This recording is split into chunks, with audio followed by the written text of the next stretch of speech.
Okay. Alright, so welcome to the tutorial. This is for the vegans out there who ride Trek. We've got a Trek bottom bracket. It's a BB90, and we're going to show you how to install it. It's pretty simple, it's pretty straightforward, but you do need tools. And if you don't know how to do it, just go to your local Trek dealer and they can do it for you. We've got a Trek bottom bracket here with this plastic thingy. You don't really need that because there's already one in the frame.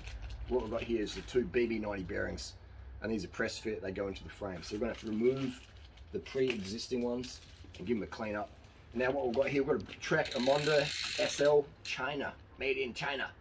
Chinese make good stuff, but we've got a little slop in the bottom bracket.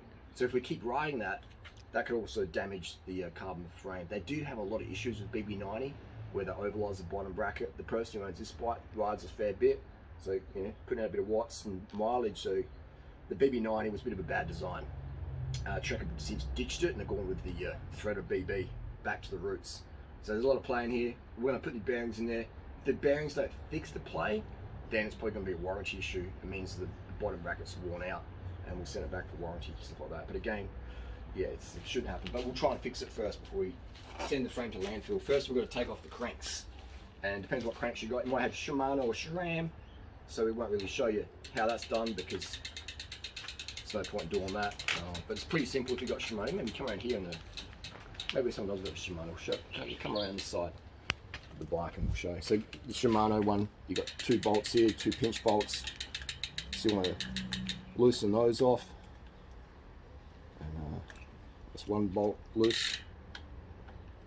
And if you do have Dura-Ace or Shimano cranks, this is a good opportunity to take your cranks off and just check them for cracks. The 105 doesn't seem to crack, but the Shimano Dura-Ace and Shimano Ultegra 11-speed cranks are a bit prone to cracking and failing. So just give them a double once over. And then for this little thing here, you can use your finger. Typically, it's a bit tight, so what we'll do is we'll do the backyard hack. We just create it like that and then turn it around. If that doesn't work, we might have to actually go inside and get the tool, the proper tool for the job. This might work. Here we go. Yep, that worked. Just using the Allen key with 3 fingers. And so this is just like a little pre-tension screw. And then there's also one more thing we have to take out. There's that bit of grease on there. And then there's this little doohickey in here. Put our spokes, fingers in the spokes. Undo this. So yeah, I've done this many times. Removing Shimano cranks, they're pretty easy to install. Shimano have got a good design there. Just a 24mm spindle. It works pretty good. My favourite bottom bracket is just the BSA threaded. It's a lot easier to work with. But press fit, it's not too bad. But again, as we see with the Trek, BB90 and Madones and Emondas, etc., they have had a lot of warranty issues, and it's taken them 10 years, but they finally changed it. Take out both those screws, and we've got this little thing here we'll take out, and then we'll move the crank off,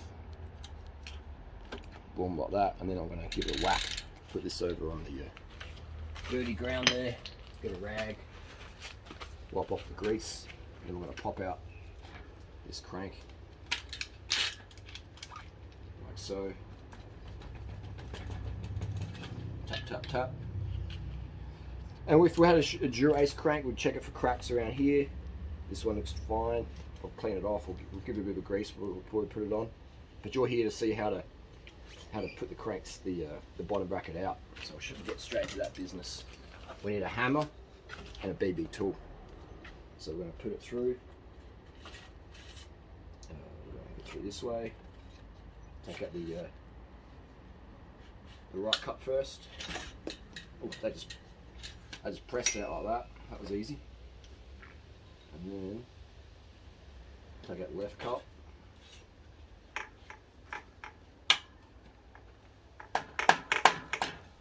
Might need to give it a bit of a hammer. For that drive side cut, it just fell right out. So hopefully the frame's not too worn out. Just gently, and that's it. That's the bottom bracket out. What we'll do is we'll clean the inside of it and check it out. Check these bearings for any wear. Oh, they're shagged. Dang. It's like it's cooked. That's cool. You can just pause it for a sec. the Japanese NSK. That's true. I've got flight credit. And here we have the old ones that are pretty thrashed. So done a good job. But it's time to put these in the recycling bin. A lot of slop and play in there. You feel a bit notchy. Actually pressed in by hand. I didn't need to have the pressing tool. They pressed in by hand. You sort of see a bit of grease in there. But they just pressed in by hand. And let's see if this takes out the play. Can't believe we've reopened already. Unbelievable. They got me working overtime. Sorry to interrupt, guys. Did you order the pepperoni COVID thin crust? Was that you guys? Can you get out of that? Wasn't you guys? Sorry. Get out of our shop. I know I'm 3 days early. I know I'm 3 days early, but I thought it was you guys. Hang on, I'll double check. Hang on, I've got receipts. Wait up.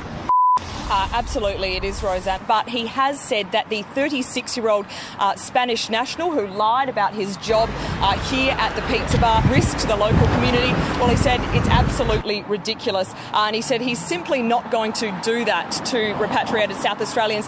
But at 6 o'clock, we'll tell you the breakdown and how many of them are from interstate, and it might surprise you.